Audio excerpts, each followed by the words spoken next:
What was something that happened to you as a child that you didn't realize was scary, creepy, dangerous until you got older? My family's station wagon blew a flat in the middle of the night on I-95, as we exited the city of Miami. I was 5 years old and riding along with my mom, grandparent, sibling and dad, who was driving when the tire blew. It was the 80s. When the tire blew, everyone freaked out a bit. For some reason, my dad kept driving on the flat, even though we were traveling at a high speed. Eventually the tire wore down or fell off and we were riding on the rim, sparking down the freeway in the middle of the night. I remember the energy in the car turned to fear, but something was off. I was told when I was older, that my dad saw a man in the center median, throw a strip of nails attached to something into the middle of the highway, which my dad could not avoid. Turns out, people were using this method to rob and carjack highway drivers in the middle of the night. My dad somehow was aware of what was happening and responded accordingly by not stopping to change the tire for several miles. Luckily we had a full-size spare. We changed the tire several miles down the road and made it home safely. My sister's boyfriend tried to kiss me goodnight and he stuck his tongue in my mouth. I bit his tongue 'cause well, I didn't understand it. I was 12 and pretty sheltered about that stuff. I realized after I made out with my first boyfriend what he'd been trying to do. Edit. Since people are asking, my sister was 5 years older than me, so she was 17, if I remember right. He was a year younger, so he would have been about 16. She never found out about it. They broke up after a while but not before she lost her virginity to him and had a big pregnancy scare. I'm still not sure why he thought it was a good idea. Dude was just weird, I guess. Had massive family problems. Last I knew, he was a bisexual man engaged to a lady with 2 kids and another on the way. I still have no idea why it happened. Me and my sister hung out at his mother's place a lot because my parents were busy with volunteer firefighting. They didn't know that we were basically being used as live-in house cleaners for this guy's mother.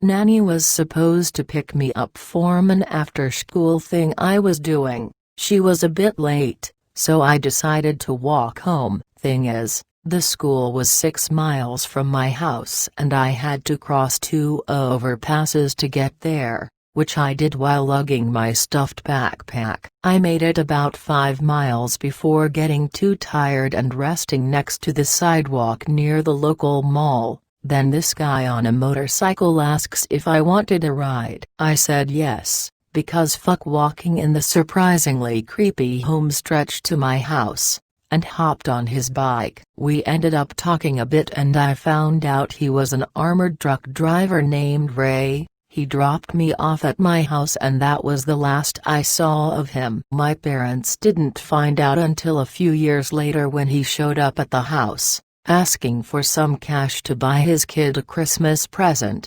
mentioning how he'd helped me out that time.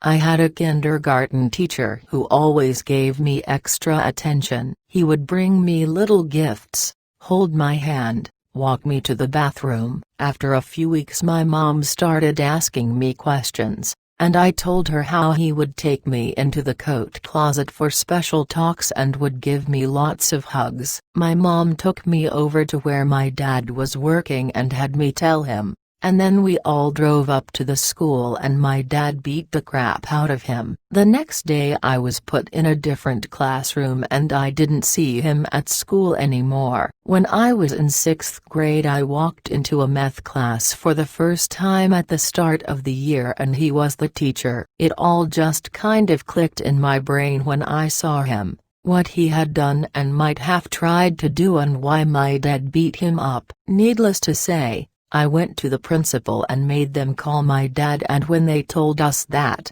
since nothing was ever done legally and all that, he would keep teaching and he was the only math teacher, my dad put me in a different school.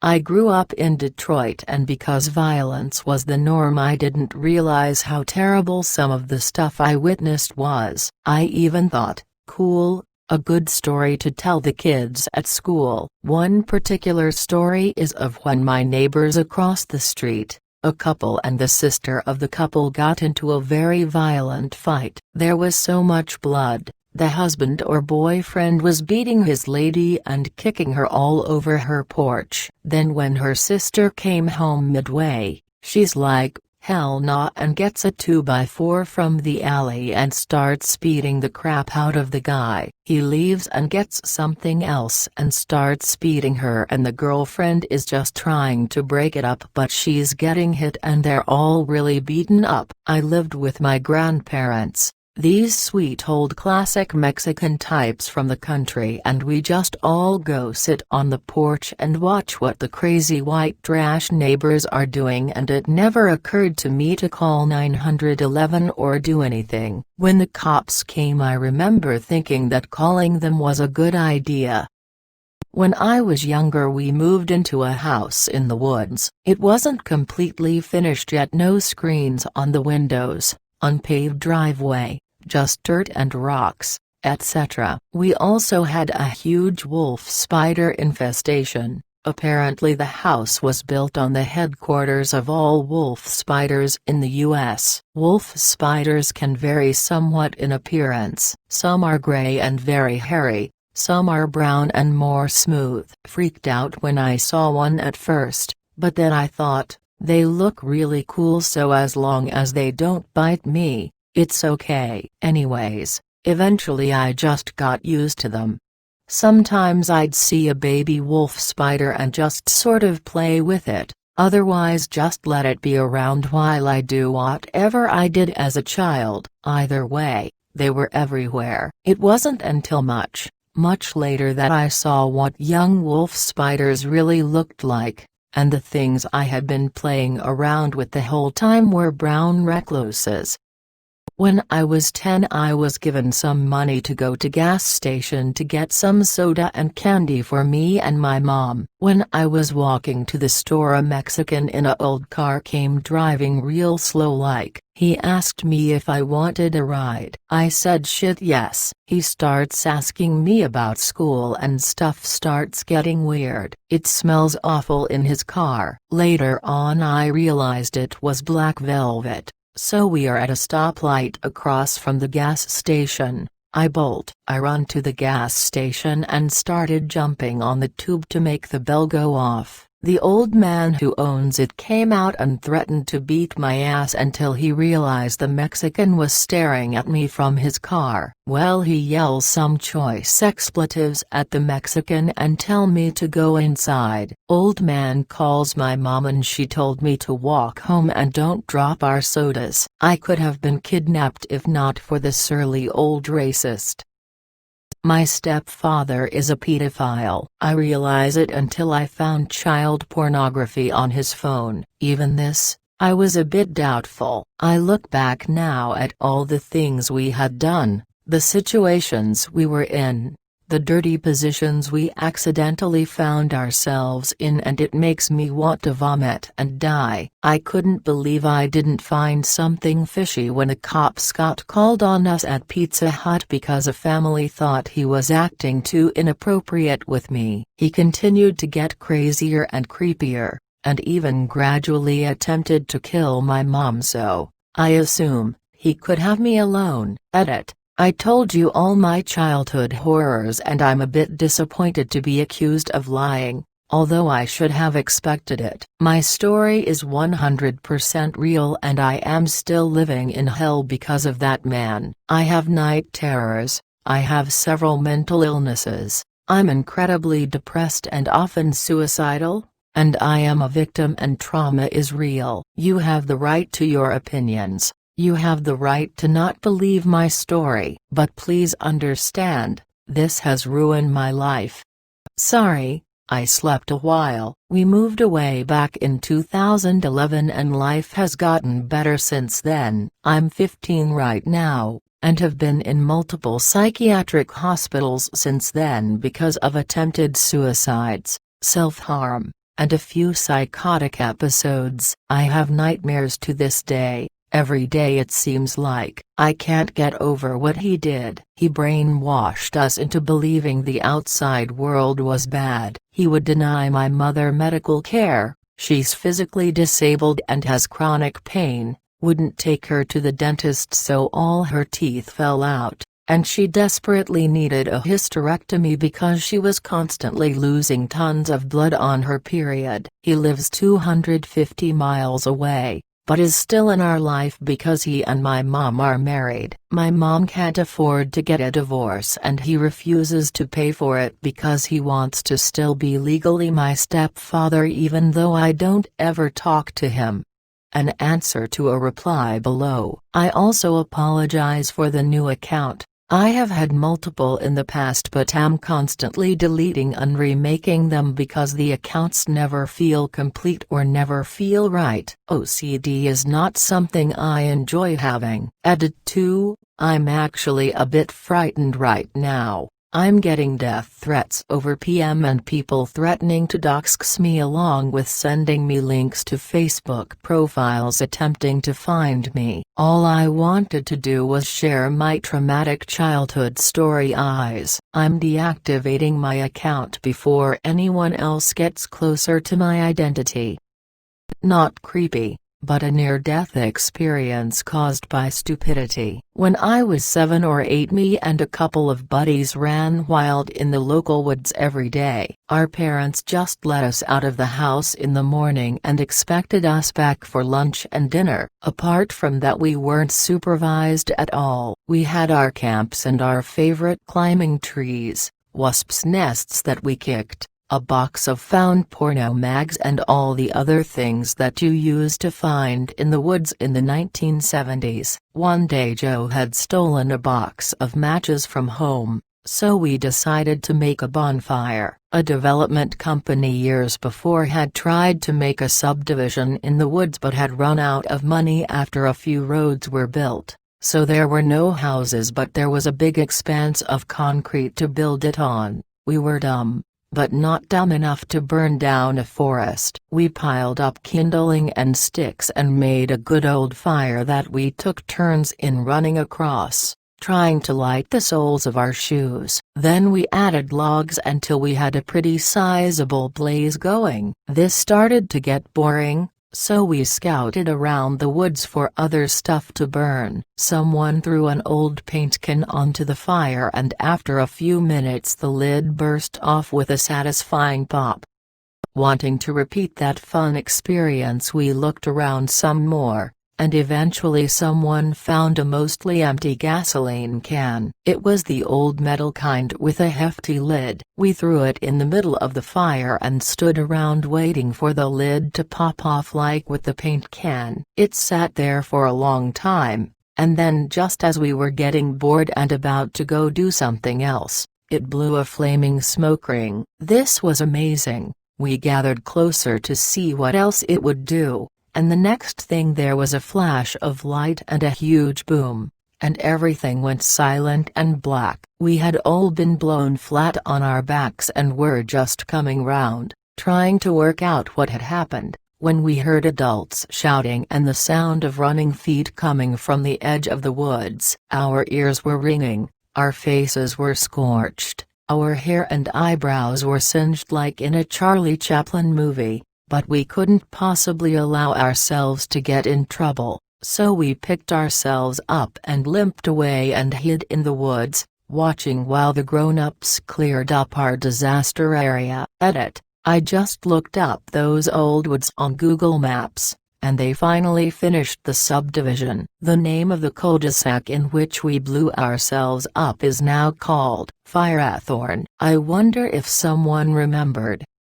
My brother and I were in Cubs, a junior branch of Scouts. Our leader, Akla, lived on a boat. One weekend he invited my brother and I plus our other 2 mates, who were also brothers, to cruise around our local harbor and sleep over on his boat. I was madly into fishing, so was really pumped for this adventure. Mum and Dad weren't so eager, but they agreed that we could go. I was surprised when we arrived at Akla's boat when Dad pulled me aside and handed me his company's mobile phone. This was 1988, so it was a beast. He told me to keep it in my bag and to call immediately if anything strange happened or if we wanted to come home. Too excited for fishing to even question why he would trust me with such a valuable piece of equipment, my crew and I set sail on Akla's houseboat and headed to a very secluded bay, taking turns steering the boat while he guided our hands on the wheel. That evening,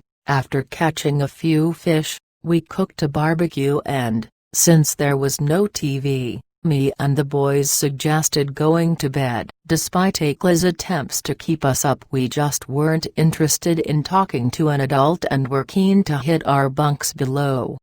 After an uneventful night's sleep, we picked up our families and had a great day swimming in the harbor. We said goodbye to Akla in the afternoon and went home. A few weeks later, our entire cub pack slept over at our scout hall and did activities and cub shit. That night before bed we all had to strip off and have a quick shower. Akla was in the single shower as we came in, naked, one by one, just to make sure we cleaned ourselves properly. I'm fairly sure he was just wearing Speedos. The following night, after we had all gone home, our scout hall burned down, and Akla was never heard from again. In later weeks I heard two kids from our cub pack told their parents that Akla had played with their wangs, maybe worse. No one told me exactly what happened. While they slept over on his boat a few weekends after we had stayed there. I haven't kept in touch with those guys.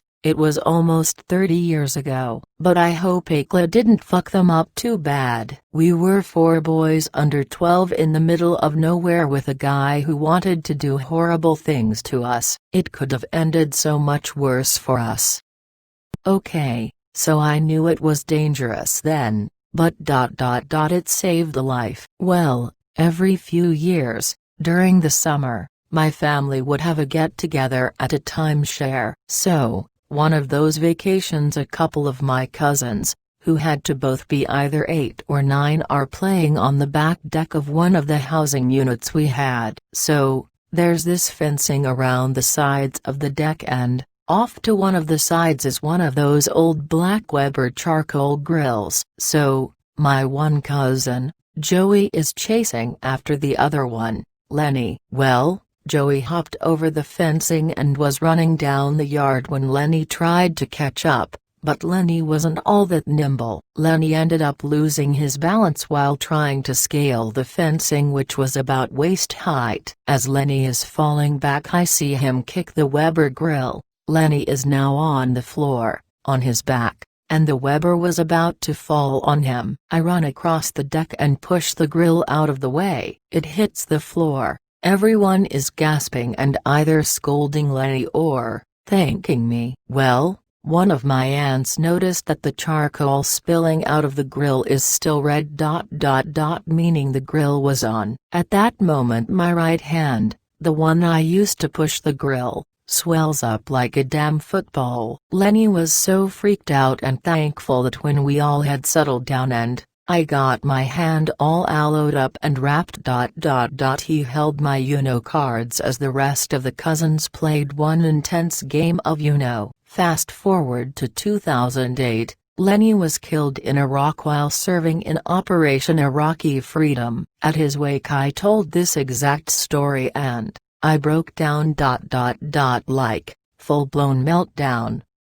Sorry this is long, but I want people to know why they should really listen to children. When I was in the 2nd grade I was walking through the park on my way home from school. I could hear a little girl playing with a ball and walking behind me. I then saw her all-white dress from my side vision. I turned to look at her but she wasn't there. My mom said I had an active imagination. Weeks later I stood in the playground at the top of the slide and could hear news messages being broadcast over the children playing. Nobody else else could hear them but me and was told again I had an active imagination. I now started to hide in closets. As I grew, more things began to happen. I started seeing strange shadowy people and animals hiding behind things and darting around. Sounds would come out of electronic objects that weren't on and would talk about stuff I didn't understand. The children in my small town thought I was a witch and would torture me, verbal and physical abuse. The adults did nothing but say that I had an over-imagination and I deserved what I got for making stuff up over and over, so I stopped telling them stuff. In college, driving home at night, I saw a man in all white riding down the road on a bike. As I drove by him, he reached out and grabbed my car.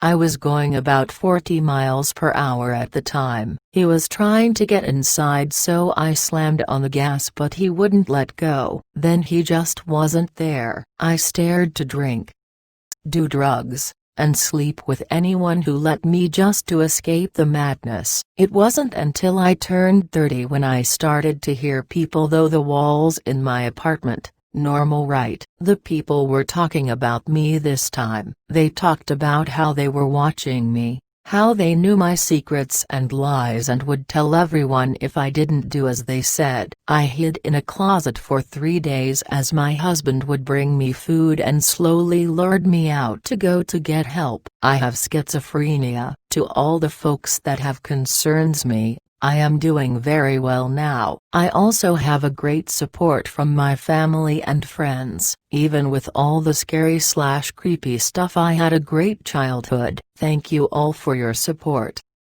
I lived in a part of Dublin near some infamous, high-rise flats or apartment buildings. But from the street I grew up, we could not see the bottom of the flats. There was a high wall in the way. One day we were out on the street playing when we saw a man on the top of the building. He was standing there for a while, then while we watched, he jumped. Because of the wall, we didn't see him hit the ground, and in fact, it never occurred to us that he hit the ground. We were so young, suicide was not a concept for us. We assumed instead there must have been something like a giant bouncy castle or trampoline on the other side of the wall, which the man jumped down onto. And he was standing there because he was scared of the height, but eventually jumped down. For years we referred to the man in the story as the trampoline man. Only when we were older did we realize we had seen someone jump to his death.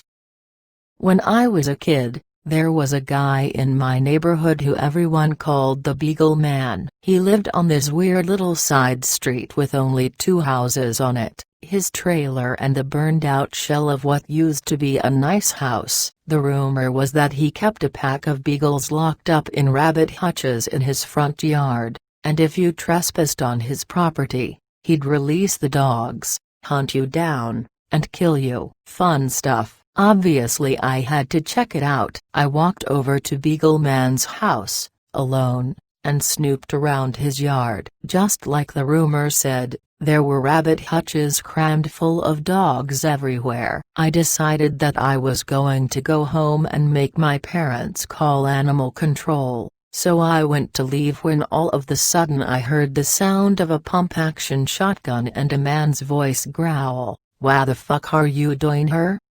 Turned around, saw Beagle Man standing on his porch with a shotgun and 2 beagles. I fucking ran. He set the dogs on me and chased me for what felt like forever. He discharged the shotgun a few times, yelling at me for straying onto his property the whole time. It was scary at the time, but I didn't realize that A, I legitimately could have been killed, and B, that he was abusing those poor dogs until many years later. I did tell my parents what happened though. "Hey, guys, guess what happened to me today?" "No, guess." And they immediately called the cops. Beagle Man was arrested and all of the dogs were surrendered to ASPCA custody. My parents were both dark-haired, dark-eyed. My sister was brunette with olive skin. I was blonde with green eyes. My dad was a musician and we lived in a travel trailer so we could tour with him. I remember the nice people who took me into a toy room and asked me all kinds of questions about my family, and I remember them being at my grandparents' house, asking more questions and looking at family photos. What I didn't know until later is that they thought I was a kidnapped child, because I looked so different from my family. I didn't realize that we took the police hundreds of miles back to my grandparents' house because that's where my birth certificate was, and all the photos that showed that my fuzzy blonde head had been in the family since day one. And yes, I was 100% theirs, as proved by paternity testing during my parents' eventual divorce. It's heartbreaking to think that the police were so sure I was this one specific kid that, according to my mom, her parents were told that she was found, and refused to believe it was a mistake until they saw me. When I was about 11 or 12, my friend, same age, invited me over to this guy's house. He was about 30. Fat neckbeard fedora type. He said he was a video game tester and got games early for Dreamcast and had a souped-up Sega Genesis that played games extra fast. Anyways, he took us into his basement of an apartment complex, where he had a pallet with a bunch of Playboys on it in his storage unit. He let us grab a few and we went back up to his place. He then said we could keep them but only if we jacked off first. First he wanted us to do it by him, then he said we could do it in the bathroom and just show him the cum to prove it. At that point I was weirded out and I said we had to go. I think my friend went back a few times and I never really thought too much about it, but now it's really terrible. When I was only a young girl, we had a garden in a different neighborhood. I guess you could just rent some garden and plant stuff on it. It wasn't long until I found two friends, both guys, there, and I used to play with them a lot. One day we were playing hide and seek and they didn't find me for a long time, so, getting bored, I started looking for them, expecting them to just play a joke on me. I did find them shortly after, however, they didn't notice me, luckily, so I hid, planning on scaring them. I could, again, luckily, hear them talking and I still remember it. No, we just tell her we have a surprise for her and tell her to come to the basement with us. Just play along and don't mess this up. This was clearly the older one of them and the younger one was against it and sounded scared. I for my part got scared as well and ran, expecting nothing good to come from this. I unfortunately ran in the opposite direction from where my parents were. I think I remember being afraid they could see me, so that's why I went back where I came from. I decided to go to my parents and ask them to take me home. I didn't get as far as to reach them, because my two friends found me. The older one told me about the surprise and to come with them. I said I had to go home. He said it'll be quick. I answered that I had to go home. He did not let me go and I don't remember if I went with them or if they pulled me or whatever. At this point my memory is pretty fuzzy. Anyways, we end up in the basement. They tell me to take off my clothes. I tell them I don't want to. They force me to. So there I stand, butt naked in a strange basement. I remember it being a basement from apartments, so there were room separations with wood, kind of like cages, with a door which could be locked by a lock. They told me if I'd make any sound they'll put me in one of those and lock me in. While I am still standing there, naked and scared, the older one pulls off his pants and pees on me. I told him to stop but obviously he didn't. He forced the younger one to join him. They took old newspaper to rub it on me, and whenever I tried to stop them he threatened me that he would start all over again. I don't know how long it took but I was terrified and it felt like an eternity. At OB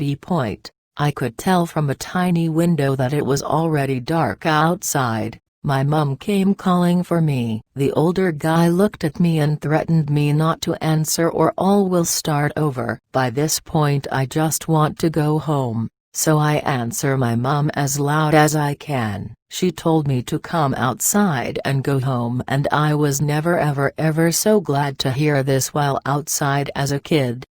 They let me put on my clothes and leave, and of course told me not to tell anyone. Obviously, my mum asked what happened when she saw me and I told her everything. After that it was a trip to the police, where I had to wait in the office with some officers, which I thought was pretty cool, not realizing what had just happened, and a trip to the hospital, where they checked, as I only realized years later.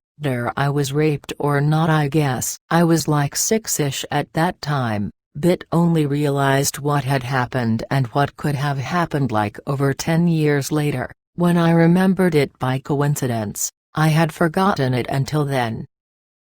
When I was about 12, my 16-year-old male cousin was over at my house while my parents were out. So I decided to show him my dad's Playboy collection I'd recently found hidden at the top of a closet. We were admiring the naked lady pictures, and at some point he pulled his dick out and started to kind of lazily stroke it. Since he was a cool dude that I basically idolized, I thought this would be a cool thing for me to do also. I was too shy to do it in front of him, so I faced a wall, whipped it out and started stroking as well. He tried to persuade me to show him, saying, "You know, I have seen a dick before, it's not a big deal." At some point we stopped and put the magazines away, and it never went any further than that. For a long time I considered this to be just a couple of dudes enjoying some Playboys. And it wasn't until years later that I realized that it was creepy and borderline molesty. That cousin is now an out of the closet and happily married gay man.